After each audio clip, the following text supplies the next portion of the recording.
Bing. Hi, Bianca. Hello. You have been writing an amazing article on greenwashing for us. Um, get for the many people I'm sure who are super busy and won't have time to read the whole thing. What's the TLDR? Can you give me a 60-second download on the key points? Yes, of course. Maybe it won't be exactly 60 seconds, but I will try.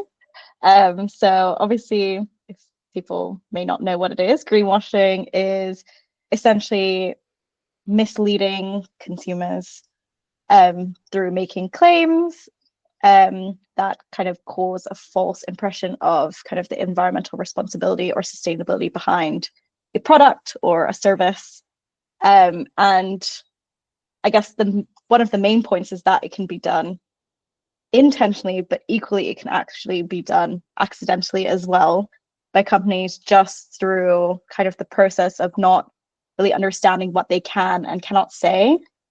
Um, and also, if they are allowed to say it, what they kind of have to provide to be able to call it green marketing as opposed to greenwashing. Great. So, what do businesses need to know then? So I feel like for most businesses, what they need to do is kind of do some kind of horizon scanning on kind of what the legislation is in the different markets that they operate in. Different countries kind of have different guidelines. In some countries, it's actually in the law, while other countries, it's kind of um, they less specifically talk about greenwashing and green claims, and it's more to do with unfair commercial practices, and they'll have guidelines. So, for example, in the UK, they have the Green Claims Code, which in itself is not a piece of legislation, but legislation can kind of refer to that code um, in kind of any litigation that they might bring up. Okay, so it might come through like the legal team or the general counsel or the brand team, maybe. So you've identified that there's legislation that's relevant in your markets. What next would you say for a company? What should they do next once they've realized they need to address it? I think for me, I think the main things that I would call out is that education is super, super important. You need to make sure, and it's kind of education around lots of different pieces. So obviously the first one is for everyone to understand exactly what greenwashing is, and kind of understand how it can come about, because it can be obviously the text that you use, but it can also relate to colors, etc. And that educational piece, if you're able to educate your team on how to spot greenwashing, it means that you're less likely to accidentally greenwash. So that's super important. And I think also educating your team on kind of what exactly your strategy is to do with sustainability, because by being able to understand exactly what you're doing, they'll more likely be able to communicate it correctly. Um, the other points that I think are equally important is just to be honest. Obviously, we all know honesty is the best policy, and sustainability is kind of an exercise of continuous improvement, and sustainability is always evolving. Everyone knows it. There's new papers coming out, new studies. So just being able to communicate honestly and openly about kind of your company's sustainability journey. Obviously, you can celebrate your successes, but also acknowledge kind of the challenges you've faced. And, we can't always just talk about the good, and there's always things to learn from the failures that you have as well. So yeah, just being as honest as possible with everything. Honesty is definitely the best policy, as you say, and I think it's kind of human nature, right? Not to want to flag up the things we don't know or the things we're not succeeding in. But I think in sustainability, it's kind of inevitable, and none of us have got all the answers. We've got to be getting better at sort of admitting what we don't know yet and what we don't, or not admitting, but being open about what we don't know, because we're all in it together. But this point about education is is a really interesting one, and I suppose especially educating brand and marketing teams. And this is another kind of blocker the whole time, right? Is you need a really joined up approach across the business. So legal teams say there's legislation on this, it's anti-competitive or it's direct, guidance or whatever on greenwashing. Brand and marketing team, you need to know that, but we need to bring in the sustainability team so that you know exactly what you should be talking about. That's hard to do in a business sometimes. But yeah, getting everyone aware, I think, is super critical. Exactly. This point you made right at the start about kind of accidental greenwashing is really interesting. Do you think there are lots of businesses and lots of business leaders not talking about what they're doing because they're worried about accidental greenwashing? Yes, for sure. And I guess obviously we're talking about greenwashing, but equally there is another side that people will talk about, which is greenhushing, which is basically people being too scared to talk about the things that they've done because of the repercussions that might come. And that's kind of where the point that I made about being as honest as possible is kind of how you can combat that, because if you're being as open as you can, it kind of helps to build trust with all the different stakeholders. And in addition to that, I think companies should just, if they are truly kind of embracing sustainability and really focusing on making a genuine impact, they really shouldn't be scared about talking about all of these.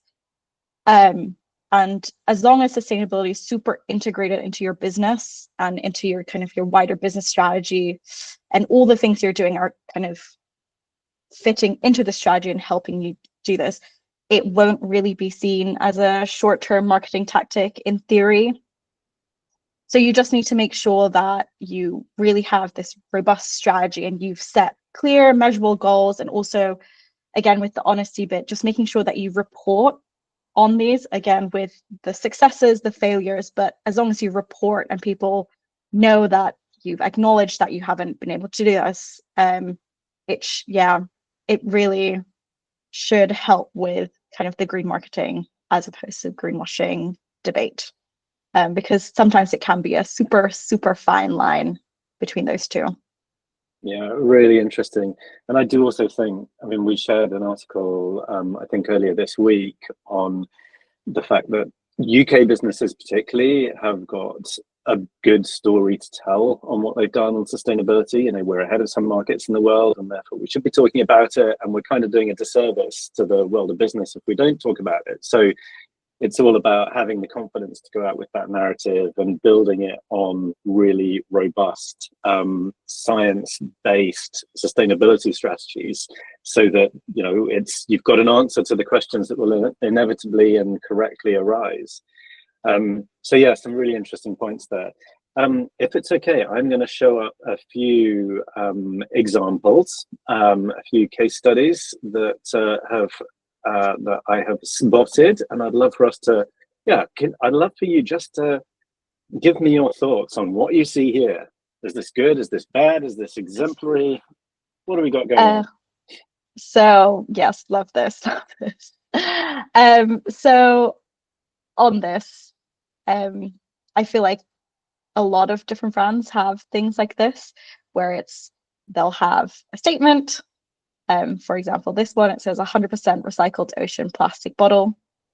And in this case, especially with specific things that you have to look out for in terms of making green claims and greenwashing, it doesn't really elaborate specifically on what it means by recycled ocean plastic. Whereas, so is all of the ocean plastic is all the plastic from this coming from plastic taken specifically from the ocean? Is it kind of what's the other word, or just prevented from going into the ocean? And I think the other thing that it's doing is it's obviously focusing specifically on one aspect, and maybe it's not considering the entire life cycle of the specific bottle. So I would say this potentially might be it might be flagged as greenwashing. Yeah, look over here. Don't look over here. Don't look over here at what's really happening in the bottle. And of course, some very emotive pictures of a grubby plastic filled sea, and then the beautiful clean sea. How about this one? So this is, in theory, I do generally like marketing from Coca-Cola. But in this case, it is definitely a case of greenwashing, and a specific type of greenwashing, which is basically kind of putting all the impact or the negative impact kind of onto the consumer's plate. So yeah, definitely a form of greenwashing. It kind of, yeah, it's probably not shouldn't have passed in terms of marketing. What are your thoughts on this? Well, it's obviously a riff on the famous Patagonia advert, isn't it? Don't buy this jacket, and it clearly implies that Coca-Cola share the same sort of values and ethics as Patagonia. But as you say, you know, for a company churning out many millions of plastic bottles a year, to be telling the consumer that it's kind of on them, I think is a bit rich. Exactly, and we can say that and as Coke aren't a client, but yeah. I think it's also the fact that obviously bringing all of that up, obviously recycling is good, but it's better to avoid kind of creating waste as opposed to recycling as well. So again, besides kind of pushing all of that onto the consumer, it's also kind of not talking about the entire life cycle. So where are all the things sourced from, kind of the packaging, etc. So yeah. 100%. And I suspect the only thing that consumers didn't buy was that message. This one from a very well-known high street bank. Yes. So I'm also pretty sure this specific advertisement was actually had to be taken down because of greenwashing. So specifically, the issue with this ad is that HSBC are only focusing on the good they do. So they say that they've invested a specific amount of money on transitioning to net zero, but they haven't talked about the fact that they still do invest in some oil and gas, which is actually the opposite of helping the transition to net zero. So yes, if I'm not mistaken, this ad was actually requested to be taken down. I think maybe by the ASA, but yeah. Yeah, interesting. And this is obviously a very large organization with all the teams and resources that we talked about earlier ready to, or should be all over this the whole time. And we'll finish up with one of my absolute favorites, which is a picture that I took in Terminal 3 of Heathrow a couple of years ago. And sometimes I show this to leadership teams, and I ask the question, what's wrong with this picture? And my answer to that is absolutely everything. Absolutely everything. Bianca, what do you think about this one? I find this photo, probably the same as you, very hilarious. There's probably quite a lot wrong with this this advertisement. Just specifically to do with the words, is what does it mean to be kinder to our planet? And also the fact that this is being pushed in an area where a lot of purchasing is probably done. And if most people know, it's if there's a hierarchy in terms of sustainability, it's to avoid first. And this is probably like just mass consumerism is what happens in airports. So yeah, I just find this, like, the contrast between the messaging and the actual photo and what is being shown, hilarious. Yeah, I mean, hilarious or absolutely awful. And like, if you are not an informed consumer and you walk under that, you know, you could easily get the impression that, hey, the products under this banner are absolutely fine. I am not going to do any harm by buying any of the things on show here, which, as you say, is kind of anything and everything, in large quantities, very shiny and very attractive. So I'm glad to say that next time I walked through this terminal, it was not there. I think our friends at World Duty Free had realised that this wasn't quite the way forward, and taken it down. But yeah, this is a just absolutely shocking example. Yeah, and I think quite an important point in terms of the marketing is that obviously with us working in sustainability, it's a bit easier to be able to tell that that is blatantly greenwashing. But a lot of it is just getting more and more sophisticated and actually much harder to tell. I'm sure there have been times where I've been accidentally tricked into buying something because of the sustainability of things. And that is probably why there's so much more legislation coming out to combat that, because the average user without that kind of knowledge is likely to kind of fall for those tactics, whether it be intentionally or unintentionally.